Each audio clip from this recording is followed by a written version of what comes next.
Buenos días, señor juez. Jueves, buenos días. Jueves 4 de julio del 2024. Buenos días con todos. 9:34 de la mañana. El Juzgado Supremo de Investigación Preparatoria de la Corte Suprema, a cargo del juez Chicla Soria, mediante esta audiencia virtual por el Google Meet, va a llevar adelante la tutela de derechos solicitada por la defensa de don Wilfredo Oscorima Núñez en el proceso que se le sigue por la presunta comisión del delito de cohecho activo específico en agravio del Estado, expediente 18-2024-5. Esta audiencia además está siendo registrada en audio y video. Puede acreditarse, señor fiscal. Gracias, señor juez. En principio, buenos días con todos, señor abogado, señora abogada de Defensa Pública, señor abogado de la Procuraduría. Por el Ministerio Público, Hernán Wilfredo Mendoza Salvador, fiscal adjunto supremo provisional del área de enriquecimiento ilícito y denuncias constitucionales, con los datos ya consignados en auto, señor juez. Gracias. Por la defensa del señor Oscorima. Su Excelencia, muy buenos días al doctor Mendoza, representante del Ministerio Público, a la doctora Isabel Montañez, que creo es abogada de la Defensa Pública, al representante de la Procuraduría General del Estado, Humberto Abanto Verástegui, con registro del Colegio de Abogados de Lima 38705, y los datos señalados en autos, abogado defensor de don Wilfredo Oscorima Núñez. Gracias, doctor. Por la defensa de la Procuraduría General del Estado. Muy buenos días, su señoría, señor representante del Ministerio Público, muy buenos días, doctores especialistas de sala de audiencia de juzgado de investigación preparatoria, señora doctora de abogada de oficio, señora doctor de la defensa, señores todos, muy buenos días. Por la Procuraduría General del Estado, Percy Dayan Peñalosa Arias, con registro del Colegio de Abogados de Arequipa, número 3654, y los demás datos procesales consignados en los escritos que constan en el expediente. Gracias, señoría. Gracias a usted. Por la defensa pública. Muy buenos días, señor magistrado. En esta oportunidad, conforme al oficio 18-2024, de fecha 24 de junio del 2024, se presenta la defensa pública Isabel Montañez Alguero con registro del Colegio de Abogados de Arequipa 10.351, con casilla electrónica 104284 y domicilio procesal en Girón Carabaya 831, cerca de Lima. Muchas gracias. Gracias, doctora. Doctora, está la presente la defensa del señor Oscorima, el doctor Abanto. Gracias por concurrir a esta audiencia. Está dispensada de continuar el acto. Conforme me retiro. Muchas gracias. Gracias. ¿Algún escrito, Cristian, que se haya presentado antes de esta audiencia? Doctor, buenos días. Sí, se ha presentado un escrito el 25 de... un apersonamiento, doctor, de la Procuraduría General del Estado. El 25 de junio se presentó. 25 de junio. Sí.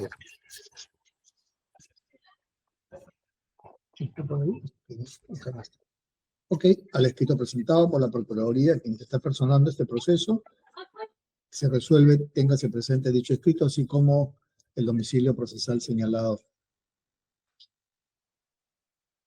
Señor fiscal, doctor Abanto, ¿cuánto tiempo necesita para hacer sus argumentos de tutela? 7 a 10 minutos no más, su señoría. 10 minutos. Adelante, doctor. Tiene 10 minutos.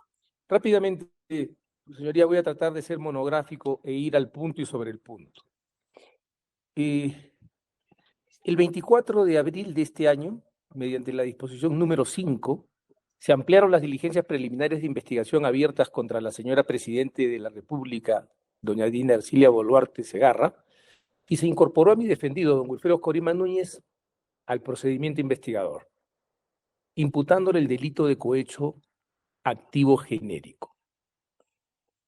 Ello implicó una variación de la imputación también a la señora Presidente, a quien se le imputó el delito de cohecho pasivo, por efecto reflejo.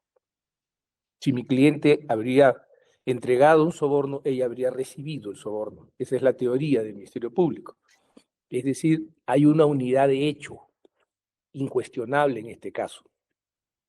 El 17 de mayo del 2024, la disposición 6 ordenó desacumular la investigación y remitir las copias a la Fiscalía, a las fiscalías comunes. El 23 de mayo del 2024, nosotros dedujimos la nulidad de la disposición 6 por la vulneración del derecho a la legalidad procesal penal y del principio de unidad de la investigación, y el 28 de mayo de 2024, mediante disposición 7, el Ministerio Público declaró improcedente la nulidad que dedujimos. El punto es que la desacumulación fue dispuesta por el Ministerio Público al amparo del artículo 451, inciso 2 del Código Procesal Penal. Curiosamente, digamos, vamos a enfocar esto desde la teoría de las normas, su señoría. En el sistema jurídico existen dos clases de normas, las primarias y las secundarias, según la explicación que hace el profesor Herbert Hart. Las primarias son las normas que establecen, las llamadas normas regulativas, que son aquellas que prohíben, permiten u ordenan conductas a las personas. Y las normas secundarias son las normas de competencia o normas que confieren poder. En este caso hablamos de una norma que confiere poder. ¿Y qué poder es el que confiere, su señoría? Hay que prestar atención a la disposición que se invoca. El artículo 451 tiene una sumilla expresa: conversión del procedimiento común y acumulación. Es decir, es una norma que se aplica exclusivamente al decurso de los procedimientos regulados por el Código Procesal Penal para los procesos comunes, procesos penales comunes. Su destinatario es el fiscal, ¿no? El fiscal provincial que investiga una causa. Dice, si en el curso de un proceso penal común se determina que uno de los imputados esté incurso en el artículo 99 de la Constitución, el juez de la causa de oficio o a pedido del Ministerio Público o de otro sujeto procesal, previa audiencia con la intervención de los mismos, remitirá copia de lo actuado a la Fiscalía de la Nación para que se proceda a la formulación de la denuncia constitucional correspondiente. Si el fiscal de la Nación no está conforme con la resolución judicial, solicitará la intervención de la Sala Penal de la Corte Suprema para que se pronuncie al respecto. La Sala resolverá mediante resolución inimpugnable y previa audiencia con asistencia de las partes. 2. Cuando el hecho sea atribuido a varios imputados y solo alguno de ellos debe ser sujeto del procedimiento parlamentario de acusación constitucional, la causa deberá separarse para que se continúe en la jurisdicción ordinaria contra quienes no proceda este procedimiento. Se remitirá copia certificada de lo actuado al fiscal de la Nación contra los restantes para que proceda conforme lo dispone el numeral anterior. Si el Congreso emite una resolución acusatoria, las causas deben acumularse y serán tramitadas según las reglas previstas en este título. ¿Quién es el destinatario de esta norma? Evidentemente no es el fiscal de la Nación, porque aquí se le ordena al fiscal que conoce el proceso penal común que remita un oficio al fiscal de la Nación. No solo eso, establece una intermediación o una presencia, una intervención jurisdiccional. No es que el fiscal parte la causa porque le parece y le envía donde suponga que tiene que ir, sino que tiene que consultarlo con el juez para que sea el juez quien tome esta determinación. Ese es el procedimiento que está en el inciso 1. El inciso 2 es una precisión nada más de esta misma situación. Creo que ha salido el doctor Mendoza, su excelencia. ¿Puedo detenerme para que no haya indefensión? Sí, doctor, se ha desconectado el fiscal. Se ha desconectado, parece. A ver, va a chequear el asistente y sí, un minuto, por favor, doctor. Sí, yo me detengo para que no haya indefensión. Gracias, muy amable. Ya se reunió nuevamente. No. Entonces, hay que recordar que estas diligencias preliminares de investigación fueron abiertas al amparo de la ley 27.399 que concede esta potestad de adelantar diligencias preliminares de investigación con la dirección de ver si se formula o no una denuncia constitucional contra un funcionario aforado y se puede solicitar en el curso determinadas medidas restrictivas de derechos, que excluyéndose las de detenciones o privación de la libertad o suspensiones. Y con esta norma se abre este procedimiento. Pero no solo eso, sino que el artículo 44, inciso 3 del Código Procesal Penal dice que los no aforados son procesados conjuntamente por el fiscal de la Nación con los aforados. Aquí estaríamos ante una antinomia aparente, que se resuelve por el principio de especialidad. La norma que corresponde que corresponde al señor fiscal de la Nación es el artículo 44.3 del Código Procesal Penal. Mientras que la norma que rige el proceso penal común y que se dirige al fiscal provincial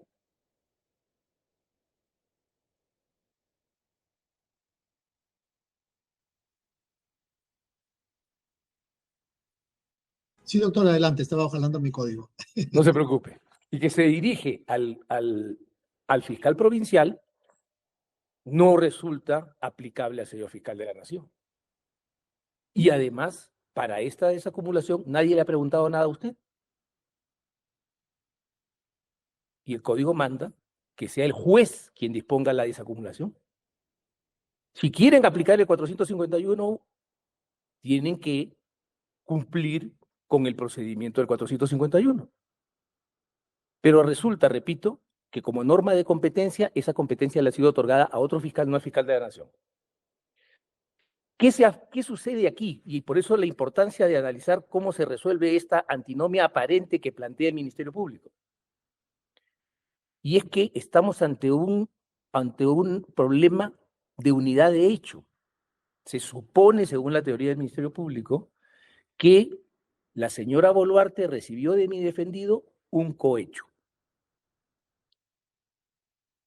No hay ninguna forma de que en la investigación inferior en el proceso penal común se desarrollen actos de investigación que no redunden negativamente en la esfera de derechos de la señora Boluarte, lo que la sumiría en un estado de indefensión constitucionalmente intolerable y determinaría la nulidad de las actuaciones, con evidente perjuicio para mi defendido, quien se vería sumido en un proceso, en un procedimiento investigador marcado por unas dilaciones indebidas que violan el derecho del plazo razonable.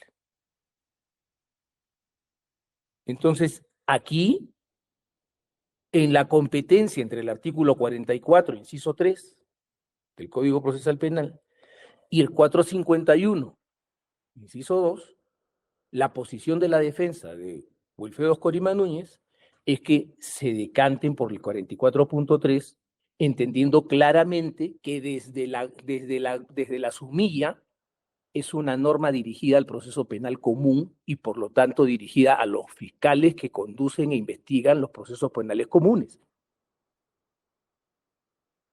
No dirigía al señor fiscal de la Nación, quien abrió esta investigación al amparo de una norma especial que es la 27399. Norma dentro de la cual no se establece la posibilidad de esta desacumulación. Entonces no se puede generar una situación en la que alguien tenga lo mejor de dos mundos. Abro la investigación con la 27399 y aunque la 27399 no me da estas potestades, me voy al Código Procesal Penal y busco las normas del proceso penal común para generar una desacumulación que además no ha pasado por el control del juez porque estoy invocando una norma que exige que sea el juez quien disponga la desacumulación a solicitud del fiscal.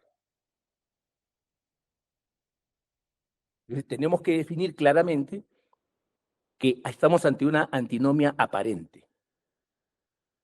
Porque el 451 es una norma especial no aplicable a esta circunstancia y hay una norma específica, que es el 44.3, aplicable a esta circunstancia. Y más allá, el principio de unidad de la investigación.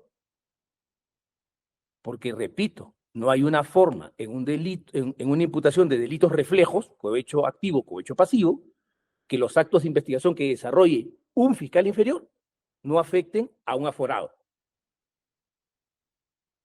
quien se vería indefenso, porque el aforado no va a poder participar en las investigaciones en el proceso penal común. ¿Y qué vamos a hacer entonces? Vamos a encontrar la situación de que se han desarrollado actos de investigación sin participación que afectan a un investigado que no es parte de la investigación. Y en ese momento tendremos una situación de nulidad, porque la persona dirá, se ha violado mi derecho a la defensa, el artículo 139, inciso 14 de la Constitución. Fulminados todos los actos, el perjudicado, ¿quién es? Wilfredo Corima Núñez, que habría visto de correr el tiempo inútilmente porque se desarrollarían actos que carecerían de trascendencia y efectos jurídicos. Actos procesales sin efectos jurídicos. Por lo tanto, su señoría, respetuosamente, la defensa de Wilfredo Corima Núñez plantea que se estime esta tutela de derechos, se fulmine la decisión de desacumular la investigación y se cumpla con el 44.3, investigando conjuntamente a la señora Presidenta de la República y al señor Oscorima en sede suprema, como está mandado por la disposición invocada. Muchas gracias. Gracias, doctor. Doctor Mendoza, tiene el uso de la palabra. También Gracias, señor juez. Bien, vamos a dedicarnos en primer lugar a plantear la improcedencia de lo que plantea la defensa. Vean, del contenido del escrito advierto lo que la defensa plantea como una antinomia en la pretensión. Pues no es posible atender una nulidad como un remedio y también una tutela, que es lo que plantea la defensa.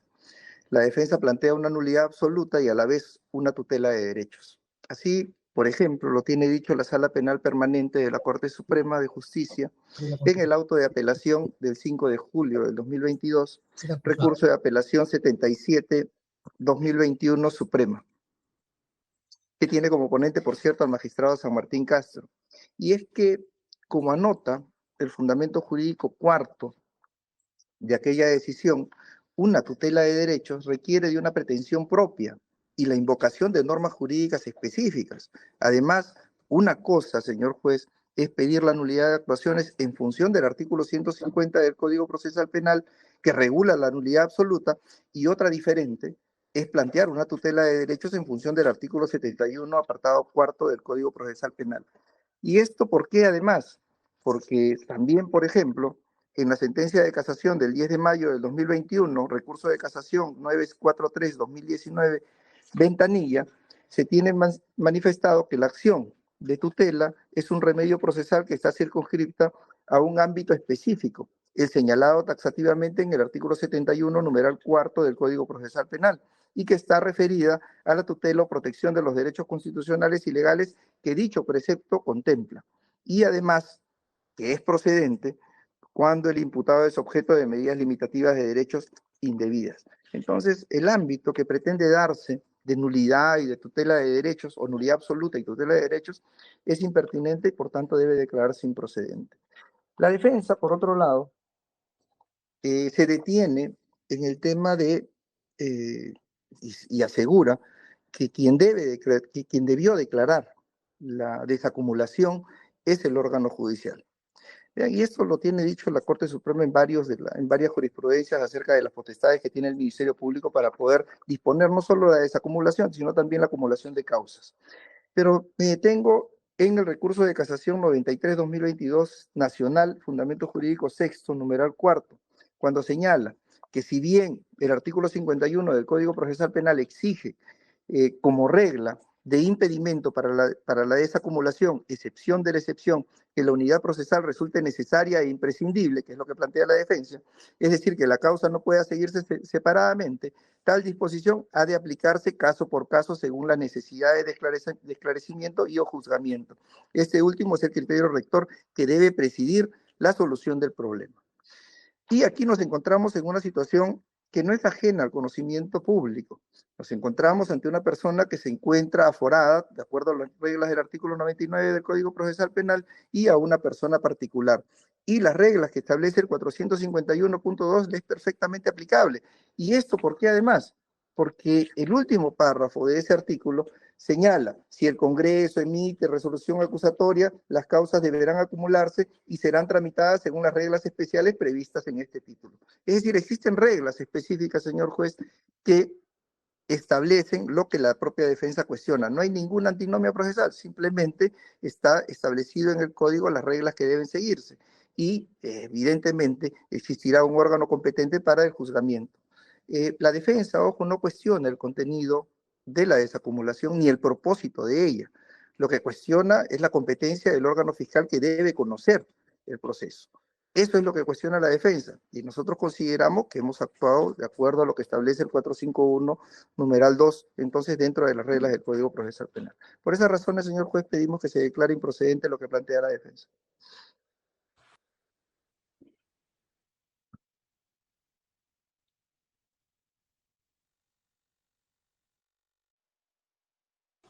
Gracias. Doctor Peñalosa, por la Procuraduría.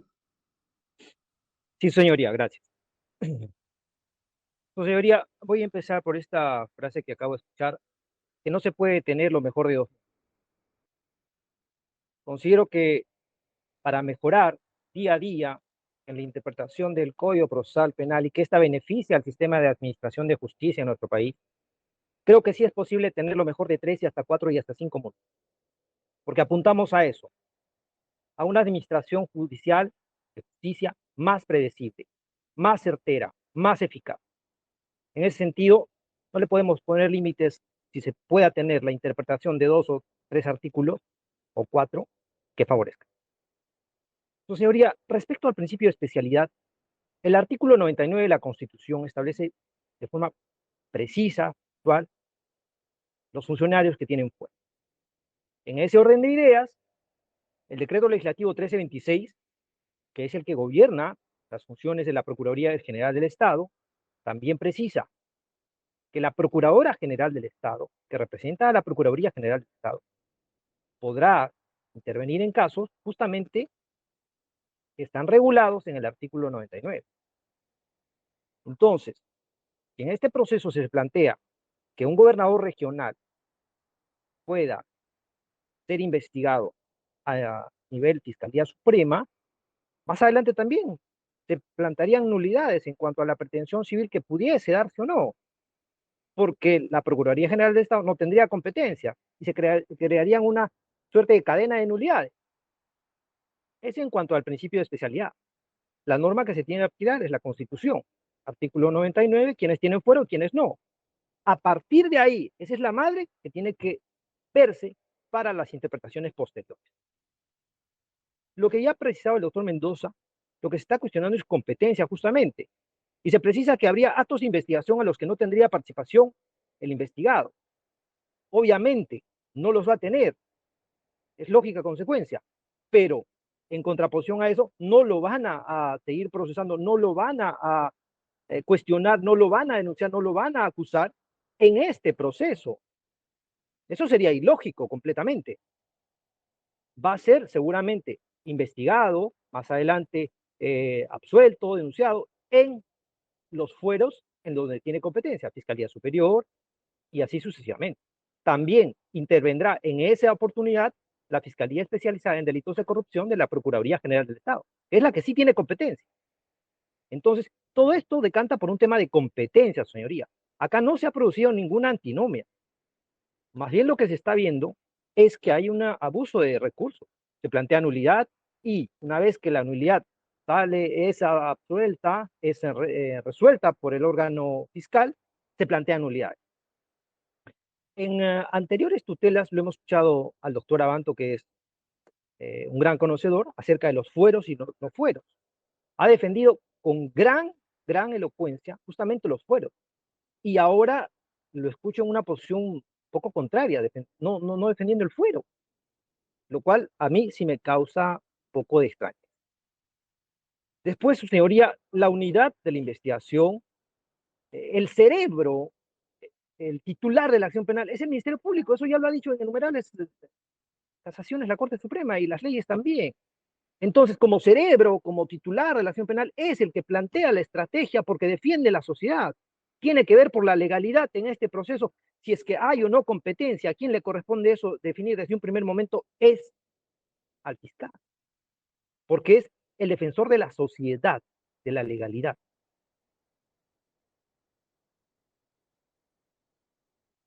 Perjuicio, han señalado que se le causaría perjuicio en cuanto a los plazos razonables por esta desacumulación. Los plazos, su señoría, están establecidos en la norma procesal penal y en cuanto se vulneren, sabemos que inmediatamente la defensa va a accionar tutelas para que se controle y haya control de plazo. Así es que por ahí no hay perjuicio. Tampoco no hay una antinomia que, como ya se ha precisado, la legalidad procesal se está cuidando por la Fiscalía, no se está partiendo la unidad de investigación, su señoría. Si bien la plataforma o el hecho fenomenológico es uno, es correcto eso, pero las competencias no se pueden atribuir porque el hecho fenomenológico justamente sea porque ya se han definido las competencias. Y sobre la vulneración de las competencias sí vendrían nulidades más bien. Entonces, ahí es donde interviene de forma precisa el principio de especialidad y determina que autoridades contempladas dentro del artículo 99 pueden ser investigadas con fuero ante Fiscalía de la Nación, Fiscalía Suprema. ¿Y cuáles? No. Las que no están contempladas en el artículo 99 de la Constitución. En consecuencia de eso, lo mismo se habilita para la Procuraduría General del Estado, que si se prosiguiese en este proceso investigando a un gobernador regional que no tiene fuero, se ¿cuestionaría la competencia de la Procuraduría General del Estado? Claro que sí, abiertamente. No estaríamos cumpliendo con lo que dice la norma. Y se dejaría al Estado en indefensión. Bien, señoría, por esas razones se solicita que se declare improcedente la tutela de derechos planteada, porque en esta desacumulación definitivamente se ha aplicado la casación que ya ha apreciado el representante del Ministerio Público, el doctor Mendoza, la 93-2016 nacional, en la que se ha determinado que como estratega, director de la investigación, el fiscal justamente tiene que velar por cuidar los intereses de la sociedad. Se solicita que se declare improcedente la tutela planteada por la Procuraduría General de Estado. Gracias, señor. Gracias, señor. Doctor Abanto tiene 7 minutos para que haga su réplica. Rápidamente, Su Excelencia. Artículo 40, a ver, sostenemos que no hay una antinomia. Artículo 44.3. Las personas que no tienen la condición exigida por el artículo 99 de la Constitución, a quienes se les imputa haber intervenido en los delitos cometidos en el ejercicio de sus funciones por los altos funcionarios públicos, serán procesados ante la Corte Suprema de Justicia de la República conjuntamente con aquellos. Primera norma. La primera objeción del señor procurador ha sido derribada por el texto expreso de la ley. El artículo 451, repito, tiene una sumilla muy clara. Conversión del proceso penal común y acumulación. ¿A quién se dirige? Al proceso penal común. ¿Estamos en este caso en un proceso penal común? No, estamos en una diligencia preliminar de investigación orientadas a formular una denuncia constitucional contra un funcionario aforado, en este caso la señora Presidenta de la República, en la que se involucra a una persona no aforada, supuesto de hecho del artículo 44, inciso 3 del Código Procesal Penal. El artículo 451 confiere ¿titula alguna competencia al fiscal de la Nación? No, titula una competencia a los fiscales que no son el fiscal de la Nación. 3, como bien ha dicho el doctor Mendoza, y recojo aquí ese argumento, y ya se ha dicho que el criterio rector final es el principio de unidad de la investigación, que debe ser evaluado caso por caso. En este caso es posible que se diga que no habrá actos que redundarán negativamente en la esfera de derechos de otro coimputado que no está o no puede ser investigado por un fiscal común. Es imposible que se dé esta situación. Entonces, y aquí sí me permito corregir al doctor Mendoza, yo no le he conferido poder para que hable en mi nombre. El que plantea las pretensiones soy yo, no él. Si él quiere plantear una pretensión, que la plantee por su cuenta y en representación del Ministerio Público. Lo que yo he dicho claramente aquí no es que para mí haya un simple problema de competencia, hay un problema de legalidad procesal penal. Y ese es un derecho fundamental que está reconocido en nuestra Constitución, artículo 139, inciso 3. Toda persona tiene el derecho a no ser desviada del procedimiento previamente establecido por la ley.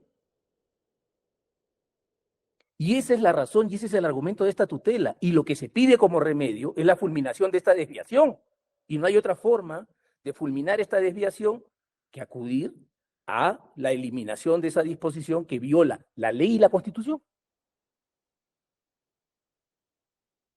Ese es el kit del asunto. Entonces, cuando me dicen el Ministerio Público tiene el poder de establecer la estrategia, sí, pero no por encima de la ley, no por encima de la Constitución. Quiero recordar aquí el sistema de delegaciones que funciona en un Estado democrático. El poder soberano reside en el pueblo. El pueblo otorga esos poderes, los delega a determinados funcionarios, unos elegidos y otros no elegidos. Pero en esas delegaciones, sus delegaciones son inferiores al poder del delegante. Nadie goza de un poder omnímodo, mucho menos el Ministerio Público. que en tanto garante de la legalidad está atado por la legalidad también y por la Constitución. Lo que nosotros estamos argumentando no es que tenga el poder de dirigir, que puede dirigir la investigación, obviamente, pero la tiene que dirigir en el marco de la ley y de la Constitución. Su poder no es omnímodo. Nadie tiene poder omnímodo en una democracia. Y la discrecionalidad no es arbitrariedad, como claramente lo ha recordado el Tribunal Constitucional en senda jurisprudencia, citando, por ejemplo, el caso Calegari Erazo, sentencia del Tribunal Constitucional 3090-2004, acción de amparo, donde desarrolla qué es la arbitrariedad y qué es la discrecionalidad. Por lo tanto, su señoría, el problema es que tenemos una invocación de una norma equivocada, que además se quiere leer fragmentariamente cuando está prohibido recortar las leyes, las disposiciones para construir normas jurídicas a placer.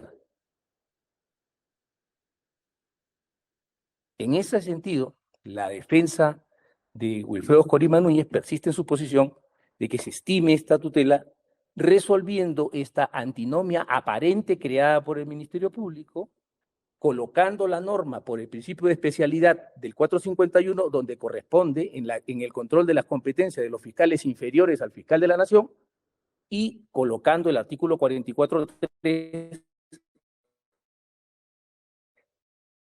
en la esfera de competencia del señor fiscal, lo que tiene que ser procesado conjuntamente con el aforado ante la Corte Suprema, pueda tener la presencia de fiscales inferiores ante usted, por ejemplo, su excelencia. ¿Cómo podría un fiscal inferior, sea superior o provincial, dirigirle a usted requerimientos o solicitudes? De ninguna manera, por un problema de competencia de grado. Entonces, solo puede hacerlo el fiscal de la Nación. En este caso, tratándose de la señora Presidenta de la República. Por estos fundamentos, y en defensa del principio de unidad de la investigación, que con gran acierto ha invocado el señor fiscal supremo adjunto provisional, don Wilfredo Mendoza, la defensa de Wilfredo Corima insiste en que se estime su solicitud de tutela de derechos. Muchas gracias. Gracias. Doctor Mendoza tiene también 7 minutos. Gracias, señor juez supremo. Vea, la pretensión de la defensa dice que se fulmine la decisión emitida por esta Fiscalía de la Nación. Entonces, su pretensión va, digamos, a lo que manifiesta en su escrito, a una nulidad absoluta de la disposición emitida por ese despacho. Y hemos dado cuenta de la evidente contradicción en la que se incurre en la pretensión. Pero vamos más allá de lo que refiere la defensa. Dice la defensa que él advierte una antinomia entre las normas y que quien debería ser competente, según se desprende de lo que acaba de argumentar, para conocer la investigación contra su patrocinado, es o sería el fiscal de la Nación. Vea, señor magistrado, la Fiscalía de la Nación concluyó con la investigación en el extremo de la investigada Dina Ercilia Boluarte Segarra y remitió el caso ante el Congreso de la República a la espera del procedimiento del desafuero. Es decir, mientras dure ese procedimiento. Lo que quiere la defensa, soterradamente o bajo un disfraz, es que es el proceso contra su patrocinado quede en stand-by, paralizado, como si se tratase de una cuestión previa, hasta que aquellos resuelvan ese procedimiento.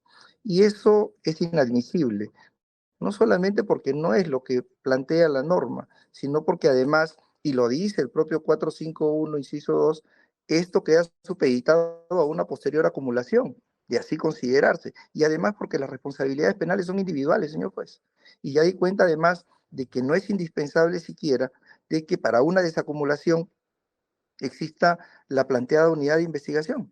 Entonces, por eso es que se plantea el escenario, como dice la Corte Suprema, caso por caso. Y en este caso, el Ministerio Público ha considerado pertinente desacumular el hecho que se atribuye a Wilfredo Corima Núñez y remitirlo al fuero que corresponde, hasta que se resuelva o las resultas de lo que resuelva el Congreso de la República, lo que en modo alguno va a detener aquella investigación. Solo eso, señor magistrado. Gracias, doctor. Doctor Peñalosa también tiene 7 minutos. Gracias, señoría. Señoría, nuevamente insistir con el principio ya, no significa que todas las autoridades tienen diferentes fueros, diferentes competencias, ¿no? La unidad que se investiga y se llama a los doctores, de que no tenga acceso en otra competencia, obviamente hará valer su derecho a la defensa. Un abogado que ante usted caso obviamente cierta pena decir, no le va a plantear a usted su presencia. Por eso están las excepciones del fiscal provincial, le plantearíamos o el acto pertinente al juez sentenciado de la Corte Superior. Y el fiscal supremo lo hará ante el Supremo. Lo que acá ha resaltado bastante de forma magnífica es en el fondo que se expresa la denuncia constitucional y no. En ese interín se pretende que quede como archivo, como una canceladora, el representado de los ciudadanos, esperando a la cita porque sigue el Congreso. Cuando ya lo ha prestado, pero la responsabilidad penal es individual, porque se ha investigado por la competencia de y en cuanto al 441-45, no hay una porque esa a la luz de la fuera de los competencias. De ahí se tiene que sacar, no solo lo que dice el juez.